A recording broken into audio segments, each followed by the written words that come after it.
Right now, somewhere in your neighborhood, a roofer is charging $8,000 to $15,000 to replace a roof that doesn't actually need replacing. The tiles aren't cracked, the structure isn't compromised, what failed costs less than $2 to fix, and has been known to master craftsmen in Japan for over 3 centuries. There is a product, widely available, largely ignored, that the roofing industry has spent decades making sure you never think to look for. Today, that changes. The roofing industry in the United States and the United Kingdom generates over $50 billion a year.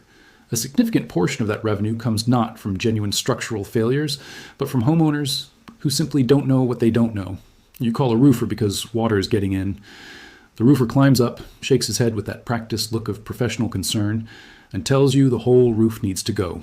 You've been robbed, not with a weapon, with terminology, with authority, with the assumption that you would never question a man standing on your roof. The average unnecessary roof replacement costs American homeowners between $8,000 and $20,000. In the UK, that figure runs between £6,000 and £14,000. Multiply that across millions of homes every single decade, and you start to understand why this industry has absolutely no interest in you ever finding out what Japanese temple builders figured out in the 1600s. But that changes today. By the end of this, you will know exactly what that $2 solution is, where to find it, and how to apply it yourself in under an hour. You'll understand the precise chemical reason it works, the same reason it has kept ancient Japanese rooftops watertight through typhoons, earthquakes, and 300 years of monsoon seasons. And I'll also show you the one critical mistake that causes this method to fail entirely. The mistake that, ironically, most people make in the first 5 minutes. Stay with me, because that detail alone is worth everything. To understand why this solution exists and why it was buried, you have to go back to feudal Japan, specifically to the temple architects of the Edo period, working somewhere between 1603 and 1868. These were men who built structures designed to last not decades, but centuries. Their roofs were laid with clay and ceramic tiles, heavy, durable, precisely fitted, and they understood something that modern roofing contractors have either forgotten or chosen to ignore. The failure point of any tiled roof is almost never the tile itself. It is the mortar bed and the pointing, the material that fills the joints between tiles and seals the ridgeline at the top of the roof. In Japan, temple craftsmen developed a compound made from natural lime, volcanic ash, and specific mineral binders that remained permanently flexible. It didn't crack under thermal expansion. It didn't harden and fracture when temperatures dropped. It moved with the roof, season after season, decade after decade. When Western industrialization swept through global construction in the 19th and early 20th centuries, the roofing industry standardized on Portland cement-based mortars. They were cheaper to produce, faster to apply, and critically, they created a product that failed on a predictable schedule. Portland cement mortar becomes brittle. It cracks, water gets in, and then you call a roofer. The American Roofing Contractors Association, established in the early 20th century, helped cement, quite literally, industry-wide standards that locked in this inferior material. Not because it was better, because it generated repeat business. What they didn't want you to realize is that the Japanese principle of flexible mineral pointing never went away. It was quietly adopted by conservation architects working on historic buildings in Europe. It was used to restore cathedrals. It was used on listed buildings that couldn't afford to keep failing. And then it stayed there, in the world of heritage restoration, invisible to the average homeowner. And this is where it gets interesting. Because what I'm about to show you next is the specific part the industry spent decades making sure you'd never find out. The part that conservation specialists use on buildings worth millions, and the reason a tube of it costs less than a cup of coffee. The solution is flexible roof tile pointing sealant. Specifically, a silicone-modified or lime-based flexible pointing compound, available at most builders' merchants and online suppliers for between $1 and $3 per application point. Not roof cement, not standard mortar. The distinction is everything. Here's the single scientific reason this works when everything else fails. Standard Portland cement mortar has almost zero flexibility, and when your roof heats up in summer sun, tiles expand. When temperatures drop overnight, they contract. Over years, rigid mortar cracks along those expansion lines.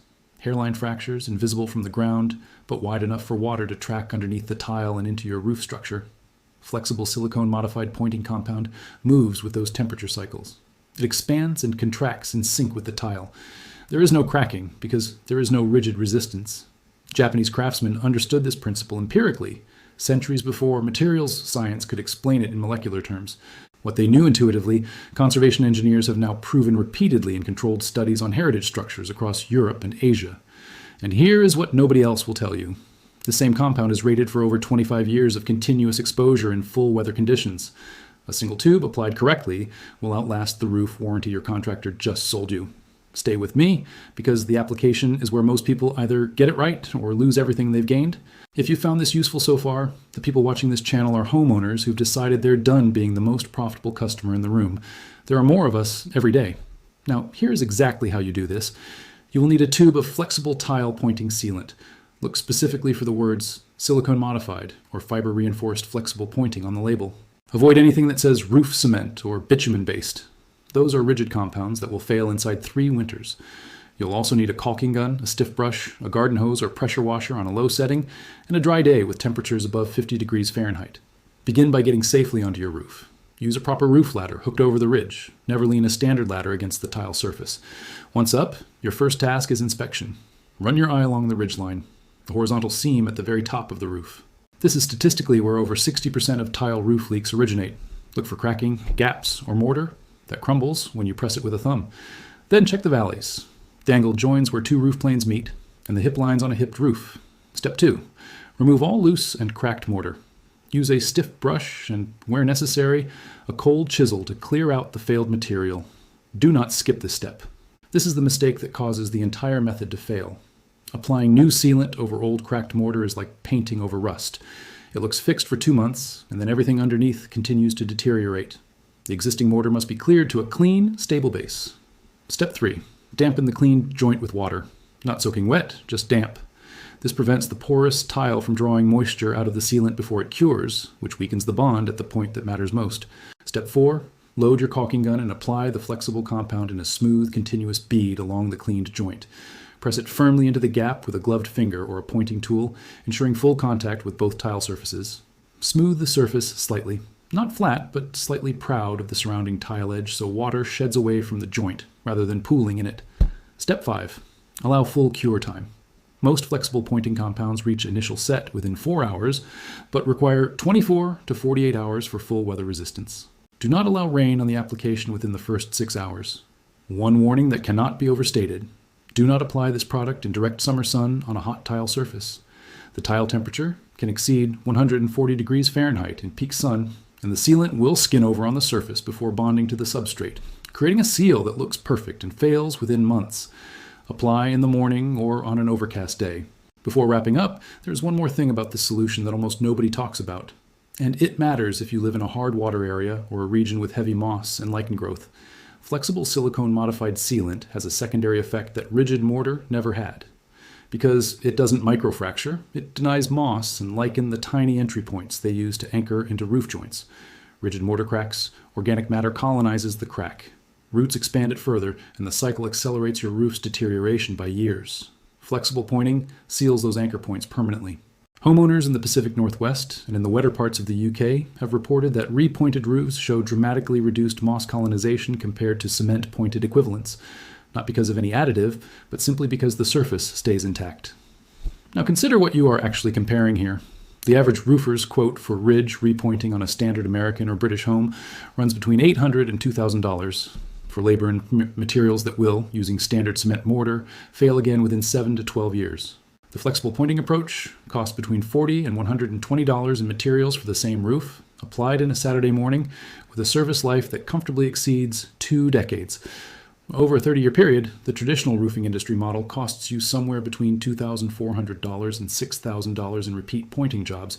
Not counting the times, a roofer convinces you the underlying structure has been compromised and a full replacement is needed. The flexible compound approach costs you 1 afternoon and $100. The before picture is a ridgeline with cracked pitted mortar, a damp patch spreading across the ceiling of the room directly below, and an estimate on your kitchen table for $12,000 in roof work. The after picture is a sealed, smooth ridgeline, no damp patch, and $12,000 still in your bank account.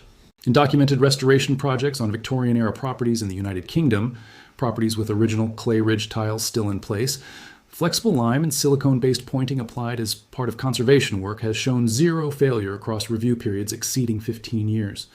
The tiles were over 100 years old. The pointing was new. The roof performed better than buildings half its age with standard contractor maintenance. Here is what you now know that most of your neighbors don't. The leak was never the tile. It was almost certainly never the tile. It was a joint compound that was designed by an industry, not to last, but to fail on a schedule that keeps roofers in business and homeowners in debt. A $2 tube of flexible pointing sealant, applied in a morning, is the 300-year-old answer to a problem the modern industry needs you to believe costs thousands to solve. But here's what this video hasn't told you yet, and what the next one will.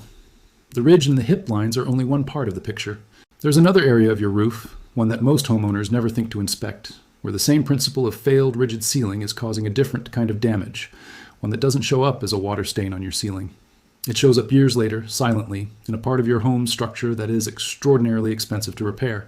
It is happening right now on roofs all across the country, and the people who know about it are counting on you never asking the right question. What is the one place on your roof that your roofer will never point you toward? Because fixing it would cost him a future job worth 10 times what you paid today.